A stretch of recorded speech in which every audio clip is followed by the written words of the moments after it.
Hello Calc 2 students. I'm giving you your second video here to replace the November 15th lecture. The integral test says that if a function is positive, continuous, and decreasing on the interval from x going from from 1 to plus infinity. Oh, wait a minute, decreasing. Now, what does the book mean by that? Remember all that ridiculousness about non-decreasing, non-increasing? What is going on? So I went to double check what the book means in all these situations. And if you look at page 181 in section 3.3, remember that was the first derivative test was going on there. So they need to be very specific about what they meant by increasing, decreasing, and by logic, what do they therefore mean by non-decreasing and non-increasing. So a function is increasing on an interval if for any x1 and x2 in the interval, if they are in this relationship, if one is strictly less than the other, then their function values will be strictly less one than the other. So the picture is, if you have x1 here and x2 here, right, then it's got to be true that f of x1, and this could be, it doesn't have to be a continuous function, so I'm not going to draw a smooth curve here, but f of x1, in other words, the y-coordinate of that point, f of x1 would have to come in as strictly less than f of x2. Right, so here's f of x1 on the y-axis, and here's f of x2. So that's what is meant by increasing, okay? And decreasing would be the opposite, but notice these are all strict inequalities. So it's decreasing on the interval if f of x1 is strictly greater than f of x2. So the picture there would look like if this is x1 and this is x2, f of x1, f of x2, right? F of x1 now would be above f of x2. The y-coordinate of this would come in above f of x2 here. So, and therefore, what do they mean by non-decreasing, which we had when we were first looking at sequences? A sequence is non-decreasing if blah, blah, blah. What's going on there is you just negate decreasing. So the negation of strictly greater than is less than or equal to. The negation, so non-increasing would be the negation of this conclusion. F of x1 should be greater than or equal to f of x2. Okay, so in other words, we're allowing, when we say non-decreasing, we're allowing that f of x1 is less than or equal to f of x2. So what could that look like? It could look like a function that, so non-decreasing is a kind of increasing, so it's kind of increasing, but it allows things to level off for a while. That would be non-decreasing. A non-increasing function would be something non-increasing, think of decreasing, but allowing things to level off. So non-increasing could be strictly decreasing on some intervals, but on others, leveling off.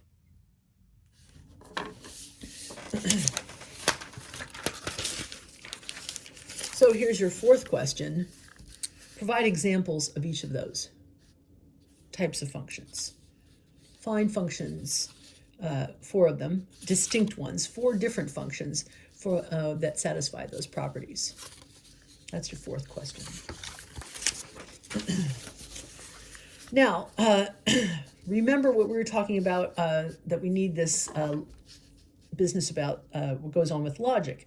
If you have an implication P implies Q, then in all the cases in which that would be true, in all those cases, its contrapositive would be true.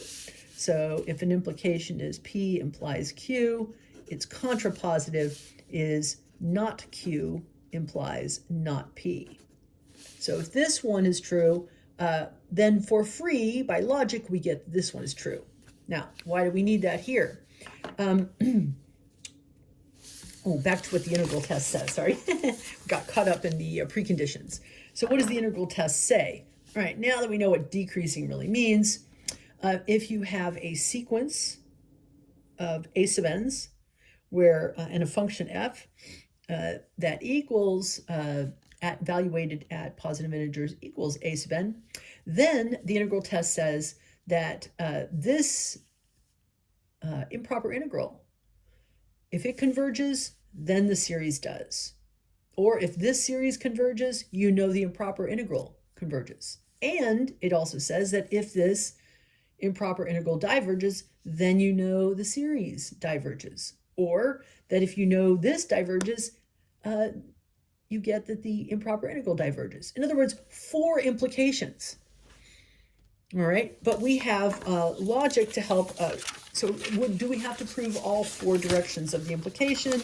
No, because the contrapositive and the forward implication are equivalent. All we need to prove are 2 of them. In other words, if we show that when the integral converges, that the series converges, then we will get for free that negating this one implies the negation of that one. That if the series diverges, the improper integral diverges. Secondly, if we just prove that the improper integral diverges implies that the series diverges, then for free we'll get the negation of this, which would be that the series converges implies the negation of that the integral converges. So we just need to prove those 2 things.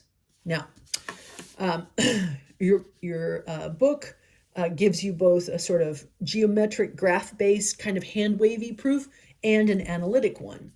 And it's important that you see this argument because you're going to be using this mentality quite a bit going forward in lots of points within chapter 9.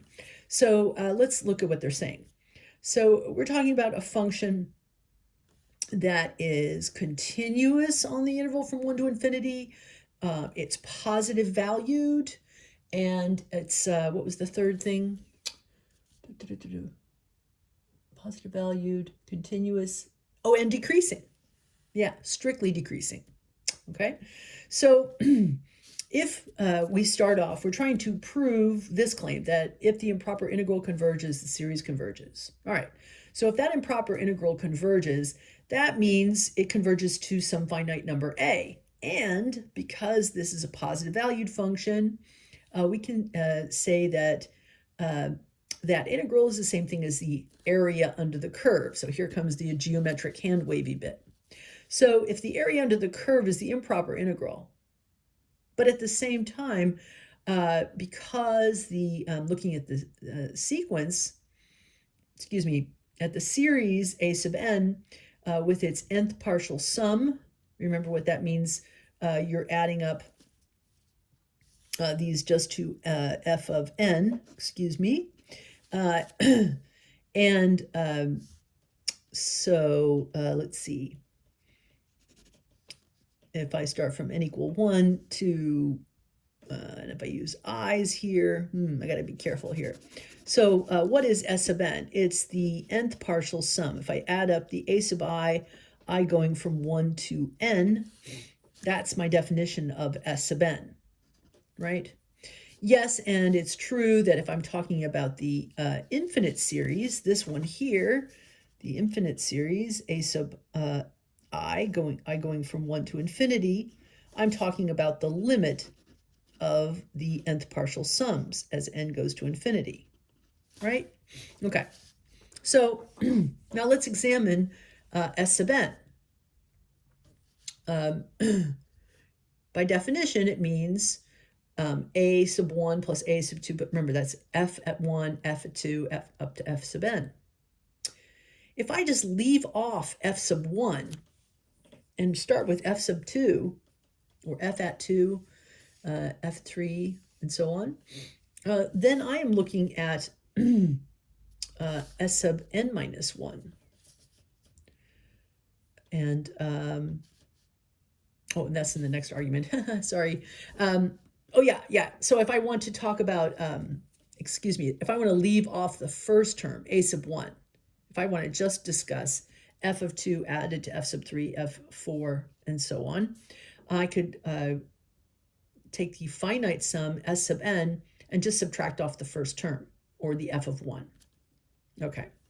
So in other words, now why did I do that? Because if I chose f of 1, you can see that value is represented here as a rectangle, the area of a rectangle over there. What am I doing here? This is the value of the function at 2. That's that height f of 2. If I multiply it by this width, well, these are integers, so the difference is 1. So f of 2 times 1 gives me the area here is f of 2, f of 3, f of 4, and so on. If I take s sub n and subtract off that first term, then I get this quantity right here. So s sub n minus the very first a sub 1, or f of 1, looks like this. And if we just take this integral out to n, then we have s sub n minus a sub 1 is less than that finite integral. Okay, now if we increase it by adding more and more of these positive terms, this thing is still less than that. So I have s sub n minus a1 is less than this convergent improper integral, where now this is going off to infinity, which is equal to the area under there. And so s sub n is going to be strictly less than this quantity a, swing that a1 over there, and you get s sub n is less than a plus a1. So the sequence a sub n, the sequence of nth partial sums is a bounded, monotonically increasing sequence, and so by the completeness axiom, its limit has to exist. The limit of the s sub n is the same thing as the infinite sum of the a sub n's, and so since this limit exists, that's the same thing as saying this series converges. So that's hand wavy QED. We've sort of shown this first implication, that if the improper integral converges, the infinite series converges. Meh, we can do better than that. We can also do a hand wavy proof of the second part of it. Remember, we only have to prove two things. If we're trying to prove that if the improper integral diverges, then the infinite series diverges, right? We can do that as well in this kind of hand wavy way. That it conveys a lot of information that you're going to use in the future, so it does have some value. So let's go back to that expression of, that graph. If we now include f of 1, which is the same thing as a sub 1, right? These are a sub 1, that's a sub 2, a sub 3, and so on, okay? If I include that first term, and I add these up until I get to, n. So what have I got here? A sub 1 plus a sub 2 plus a sub 3. What is that last one? Oh, that last one, notice here I'm taking the left-hand endpoint of each subinterval of this partition and evaluating the function there. Notice I'm getting f of 1 times 1. Oh, this whole area here. Notice that's above the curve. So if I add up all these shaded areas, what's that last one again? N minus 1, f of n minus 1? Yeah. So if I add up f of 1 plus f of 2 plus f of 3 all the way up to f of n minus 1, I get something that's greater than the integral from 1 to n. So that finite integral from 1 to n, f of x dx, that's the area under this curve between 1 and n, and you'll notice it's less than the sum of these shaded areas. So it's less than s sub n. Okay? Well, the limit of s sub n, and that's what we're seeing right here. So this should be s sub n. So S sub n is greater than the finite integral from 1 to n. If you take the limit of both sides as n goes to infinity, this infinite series has to be greater than this improper integral. So in that case, if we know that this improper integral, though, diverges, if we know that this quantity under the curve as I go all the way to infinity here is actually infinity, then I know what? That the limit of this infinite series, our infinite series itself, has to also go to infinity. If it is always greater than in the limit, something that's going to be infinite, and it is also positive and infinite, and therefore the summation of that series, about that series, that infinite series, we say it diverges. Meh. So we're pointing here, we're talking about areas. So that's another QED, I guess. But so it's not as pristine as it can be, but it does give you a lot of good intuitive insight for future discussions. Here's your fifth question. Why was S sub n minus 1 used instead of S sub n? Provide a better graph than the one I gave you on page 3 of this video to explain your point. And by page 3, I actually meant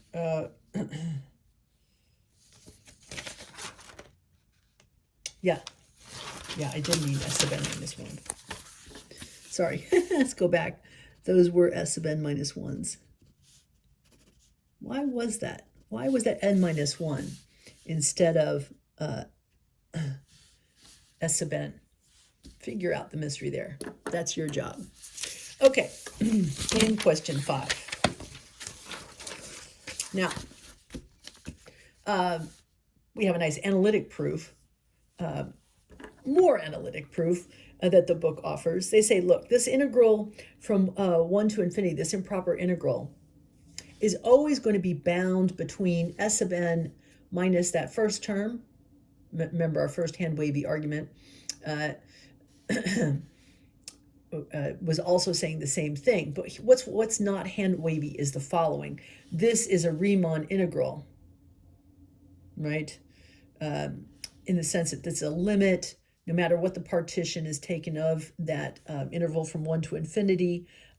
If we say this thing converges, that this is a finite quantity, then that limiting value will sit in between S sub n minus a1 and S sub n, their limits as n goes to infinity.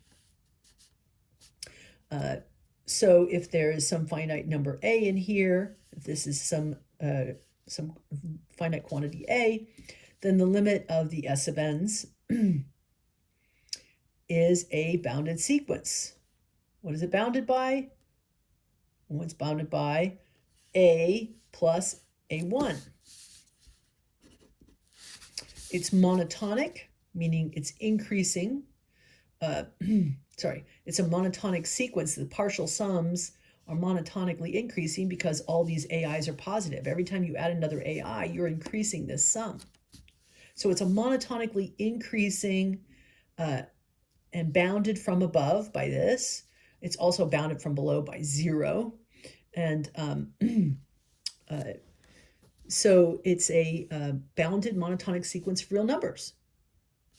So therefore, by the completeness axiom, the limit has to exist, it has to be some real number, and therefore this infinite series equals some finite number, i.e. that infinite series converges. So that's a real QED on the first part.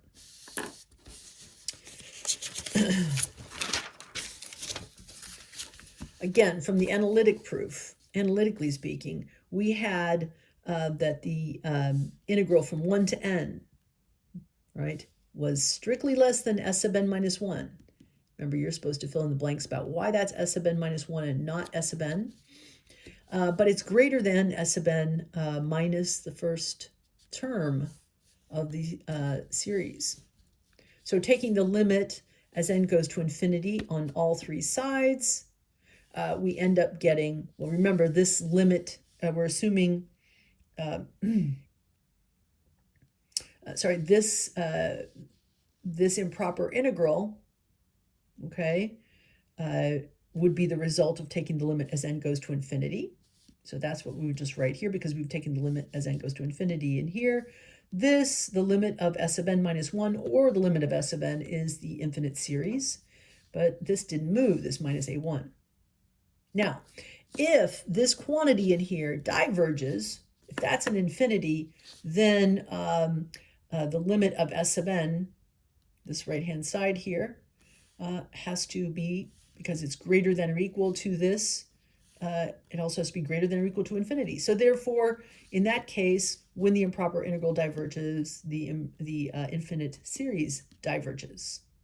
So diverging here implies diverging there, and that's a real QED on the second part. Remember, the other two implications come for free by the contrapositive. So we have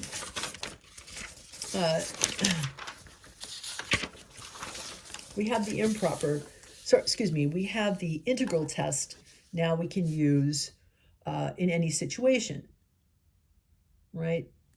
So there's four things here that could be true.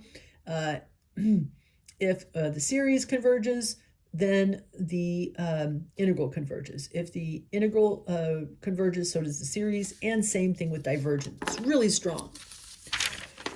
So, of course, the temptation is to immediately look at our most famous series, the harmonic series. That thing which has been eluding us for a while. If we add 1 plus a half plus a third plus a fourth, it doesn't seem like that's going to grow very quickly. If we look at the function 1 over x and look at its improper integral from 1 to infinity of 1 over x dx, you may recall we were discussing this in the section on improper integrals. And back then, when we were talking about it in chapter 8, I pointed out that this, the integral from 1 to n of 1 over x, is the same thing as g of n, where g of x was that function we were working on, that integral function we were working on at the beginning of class. The introduction to Calc 2 says, let's look at this integral function. G is a function of x, where x is the upper limit of integration of 1 over t dt. And we proved all kinds of things about this. Do go back over those before you get to the final. And then why don't you let me know in questions 6, 7, 8, and 9 here what you do remember about g of x. Question 6, what function that turn out to be? Question 7, what's its range? Therefore, the limit of g of n as n goes to infinity, notice it's the same thing as this integral, this improper integral, equals what? So by the integral test, what's going on with the harmonic series? Do write this up.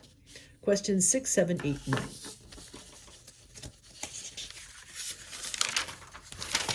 And what about this infinite series? 1 over n squared. Use the integral test again. We would compare it to this improper integral.